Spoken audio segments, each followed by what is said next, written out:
Imana ishimwe, ndabaramukije mu izina ry'umwami wacu Yesu Kristo. Mbere yuko dutangura ikiganiro cacu cuno musi, reka dusenge Imana. Data, mu izina rya Yesu Kristo, turaguhezagiye kuri uno mwanya mwiza, turaguha icubahiro, tugushimiye kuri Imana ituyoboye kandi uhagarariye igikorwa cawe mu isi. Reka rero ubwami bwawe bushishikare kwaguka biciye mu majambo tugiye kuganira mu izina ry'umwami Yesu. Amen. Ku mazina ni Apotre Jerome Ninahazwe, ndakijijwe, Yesu n'umwami. Tubahaye kaze mu kiganiro Impamba y'umunsi gica kuri televiziyo Impamba TV ku rubuga ngurukana bumenyi. Tubahaye kaze kugira ngo tubane mu mwanya mwiza w'ijambo ry'Imana, aho tugiye gusangira ijambo rivuga ngo urukundo rwa data canke amour du père. Rero tugomba tuvugane ku rukundo rw'Imana twisunze amajambo y'Imana dusanga mu gitabo ca Yohana igice ca 3 ku murongo wa 16. Turasoma mu izina rya Yesu. Haravuga ngo kubw'urukundo Imana yakunze abari mu isi watumye itanga umwana wayo w'ikinege ngo umwizera wese ntazopfe rubi ariko azohabwe ubugingo budashira. Shaka tuvuge mu mwanya dufise kubijanye n'urukundo rw'Imana. Imana yarakunze abantu bituma ishobora gutanga Kristo. Mu majambo make iyo turavye definition mu bijanye n'urukundo, urukundo muri definition bavuga ngo ni ibigumbagumba cyangwa ni sentiment, kandi bakongera bakavuga ngo urukundo ni affection. Mu majambo make rero urukundo Imana yakunze abantu rwatumye itanga sentiment z'Imana cyangwa affection y'Imana. Kubera yakunze abantu byatumye itanga Yesu Kristo. Imana yaratanze umwana wayo kuko ikunda abantu. Nukuvuga mu yandi majambo, iyo umuntu akunda aratanga. Gukunda bigaragazwa no gutanga. Umuntu wese akunda yamafisi cahevye. Rero muri definition bavuga yuko urukundo ni sentiment canke ni bigumbagumba canke na maranga mutima canke ni affection, ni gishika umuntu agirira uwakunda canke agirira abakunda canke agirira ikintu akunda. Ubwo rukundo rero ruca rutuma uwo muntu agira ico akoze ku bw'ico yakunze, rugatuma uwo muntu agira ico ahevye. Mu yandi majambo ngo urukundo rw'Imana rwatumye kuba Imana yarakunze, vyaciye bisunika gukora ikintu, vyaciye bituma hari ico yokora. Imana rero gukunda kwayo bifatanye no gukora ikintu, ngo urukundo rw'Imana rwatumye. Mu yandi majambo gukunda bituma hari ikintu kanaka gikoreka. Iyo dusomye rino jambo ni ijambo ry'ikilatini ryitwa amor, bisigura ngo aimer, gukunda, bikongera bigasigura affection, kugirira igishika. Mu yandi majambo rero iyo umuntu akunda umuntu canke iyo umuntu akunda ikintu acagira igishika, akagira sentiment, kandi ico gishika niyo sentiment bica bituma hari ico yokora kugira ngo ico kintu yakunze canke uwo muntu yakunze bigirana ubusabane, bigirana imigenderanire. Rero urukundo rw'Imana nigo nshaka ko tuvugako, urukundo rwa data cyangwa se amour du père.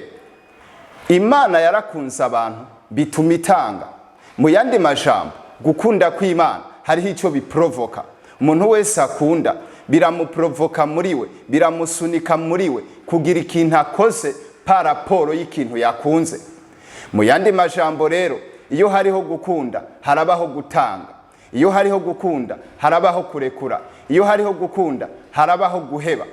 Shaka kuvuga kubijanye n'inkundo zigiye ziriho zitandukanye mu isi. Hariho urukundo bitwa eros. Eros ni kimwe mu nkundo zitatu ngira mvuge. Eros ni urukundo charnel, ni urukundo rufatiye ku bintu vy'umubiri. Umuntu yashaka kubaka urugo arashobora kuba yarihaye intumbero kanaka, akavuga ati umukobwa ameze gutya cyangwa umuhungu ameze gutya niwe tuzokorana, niwe nohitamwo. Kubera iki? Ubwo rukundo rwitwa eros rufise ibintu vy'umubiri rufatiyeko, ni urukundo charnel, ni urukundo rufatiye ku bintu kanaka. Umuntu akaba ati umuntu afise amataye ameze uku, umuntu yirabura kumbure, umuntu mugufi, umuntu ari inzobe, umuntu muremure, ugasanga rero urwo rukundo rwogo rufatiye ku bintu vy'umubiri ifatiye bene ivyo. Ubwo ni rumwe mu nkundo zitatu tugomba kuvuganako. Hariho urundi rukundo, ni urukundo phileo. Urukundo phileo ni urukundo rufatiye kuri profit, ni urukundo rufatiye ku nyungu. Ngakundana n'umuntu, ngakorana n'umuntu, tugakundana n'umuntu nka business par exemple, kubera yuko nkundanye n'uwo muntu, ivyo dukorana nawe nzorekipera. Ni nkaho novuga ngo rufise eshanje mu bijanye no kugira ivyo nunguka bifadika bitandukanye na rumwe rw'umubiri, kuko urwo rwogo rufatiye ku bijanye n'inyungu. Novuga cyane, reka mfate mw'iri zina nka rukundo rushobora kuduhuza mu bijanye n'ama business.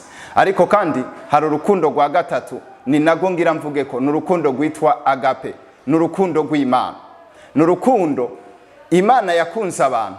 Mu yandi majambo, rwa rukundo rwa mbere narimvuze na rujya rwa kabiri narimvuze, ni urukundo ndagukunze, ndafise icyo nza kurekipera, ndafise icyo nza kuronka nka exchange, ndafise icyo nza kuronka nk'inyungu, kubera nagukunze. Hariho ibintu rero muri iyo relation nza kunguka nkaba umu beneficiaire w'urwo rukundo kanaka ninjiyemo. Ariko urukundo agape rw'Imana ni urukundo inconditionnel, ni urukundo ataco rufatiyeko. Kubera iki? Iyo nkunze umuntu kanaka kugira ngo tubane, nafise ivyo naravye, hama bituma ndamujako. Mu yandi majambo, biriya bintu vyiwe nivyo nakunze, nivyo vyankweze kumukunda. Kubera iki? Abatabifise sinabakunze. Bivuga ngo sinakunze we, nakunze vya bintu. Mu yandi majambo, inyungu zibimugize nizo santumye kugenda kumwiyatashako kugira ngo dukundane.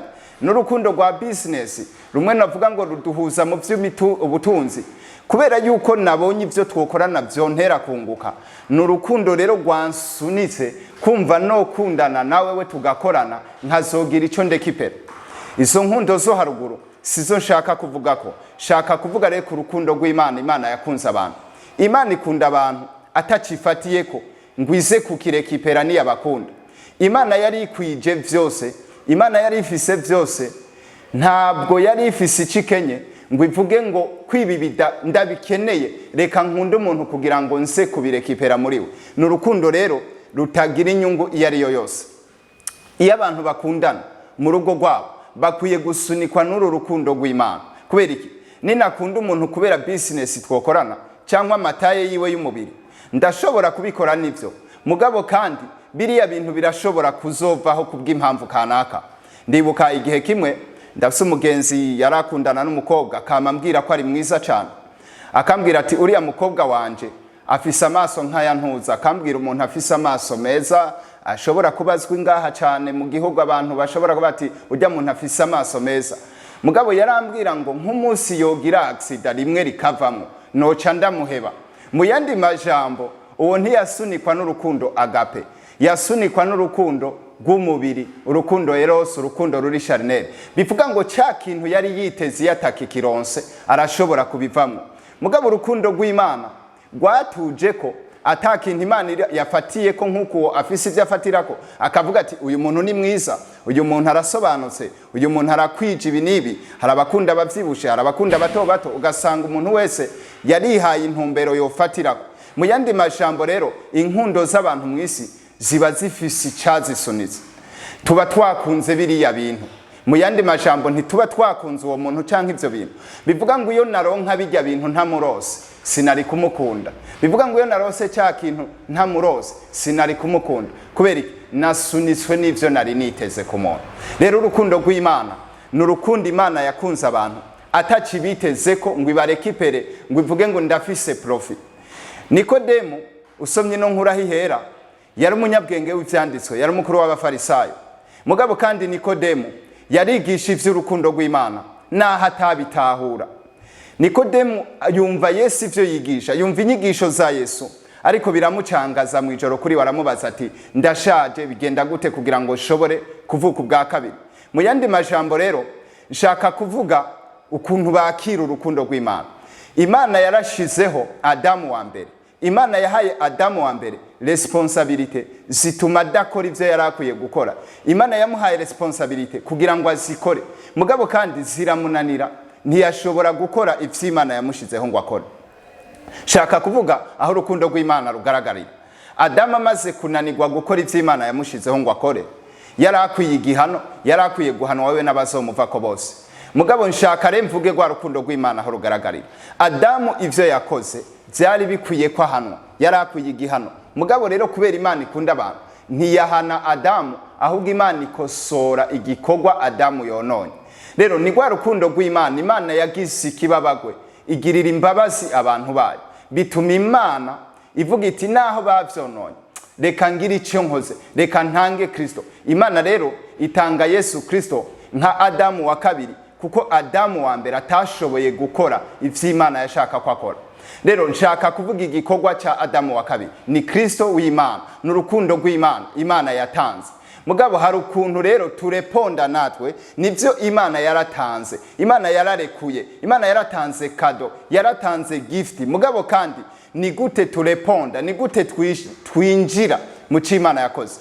Mpaye umuntu ikintu arafise responsabilité yo kwakira. Hari abandi bantu bavuga ati Imana ntiyohana abantu, Imana ntiyotuma abantu ngo bazoje mu muriro, Imana ntiyotuma. Nivyo turi mu gihe Imana itobikora ivyo bintu no munsi. Mugabo kandi abatakiriye, Bibiliya ngo yaje mu vyiwabiwe ntibamwakira, ariko abamwakiriye bose yabahaye ububasha. Abatakiriye rero nibo bazoja muri condition y'igihano, atari Imana ibashizemo, ahubwo igikorwa cyabo bakoze kirafatanye n'ibica bikurikira. Rero turafise igikorwa. Hari abantu bitiranya kwizera no kubatizwa, akavuga ati jewe ndizera kuko narabatijwe, ubundi akavuga ati jewe ndizera kuko ndakora ibikorwa vyiza. Mugabo nshaka ndakwereke ukuntu ushobora gukora ibikorwa vyiza utizera, n'ukuntu ushobora kuba warabatijwe utizera. Bisigura ngo kuvuka ubwa kabiri cyangwa kwizera cyangwa kwakira urukundo rw'Imana ntibifatiye ku vyo dukora. Shaka ndabikwereke. Iyo umuntu umubajije uti mbega we urizera, akavuga ati ego ndizera, ukamubaza uti kuki, aho ati ndakora ibikorwa vyiza kandi narabatijwe. Ivyo ni kimwe mu bikorwa bigaragaza abantu bizera. Umuntu arabatizwa arizera, nico gituma abatizwa. Ntabatizwa kugira yizere. Kandi umuntu arizera, nico gituma akora ibikorwa vyiza. Ntakora ibikorwa vyiza kugira yizere. Rero ndangiza shaka kukwereka iki.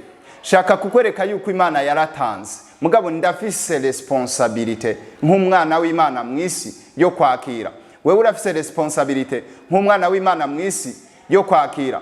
Hari abantu rero baba bibaza ko bokora ibikorwa vyiza, bakibaza ko bobatizwa, mugabo batizeye. Bibiliya ngo ni wizera ukaturisha kanwa kawe yuko Yesu Kristo Imana yamuzuye imukuye mu bapfuye uzokizwa. Mu yandi majambo, ndizera mu mutima ijambo ry'Imana, nkaryakira, maze kuryizera nkavyatura, hama vya bindi vyo kubatizwa n'ibikorwa vyiza ni ingaruka z'ico cabanje. Rero hari igihe abantu bakora ibikorwa vyiza. Murazi yuko mu kurangiza ngomba nkoreshe kano karorero. Mwishure hari igihe umwana abaza ubwenge gose, yatonda ku ishure agatonda gasanga yacerewe, prefe yahejeje kugira apere, akinjira akiga mugabo atanditswe, ntiyasinye kuri liste de présence. Niyo hageze gutaha agacimba agataha atageze, mugabo kandi na prefe agasubira akagaruka agasanga wa mwana si hari, yatonze acerewe, yatashe kare. Naho yize agakora ivyasabwa, ntari considere, kuko ivyatuma ko aba considere nuko yari kubikora ari enregistré mu gitabo c'abatonze uwo munsi. Mu yandi majambo rero, ibikorwa vyiza abantu bakora batari muri Kristo Yesu, cyangwa amajambo meza abantu bakora batari muri Kristo Yesu, ntibishobora kubaha agakiza. Kubera iki? Mu Bakolosayi 3:17 havuga ngo kandi ivyo muzokora byose mu majambo no mu bikorwa muhore mu bikora byose kubw'umwami wacu.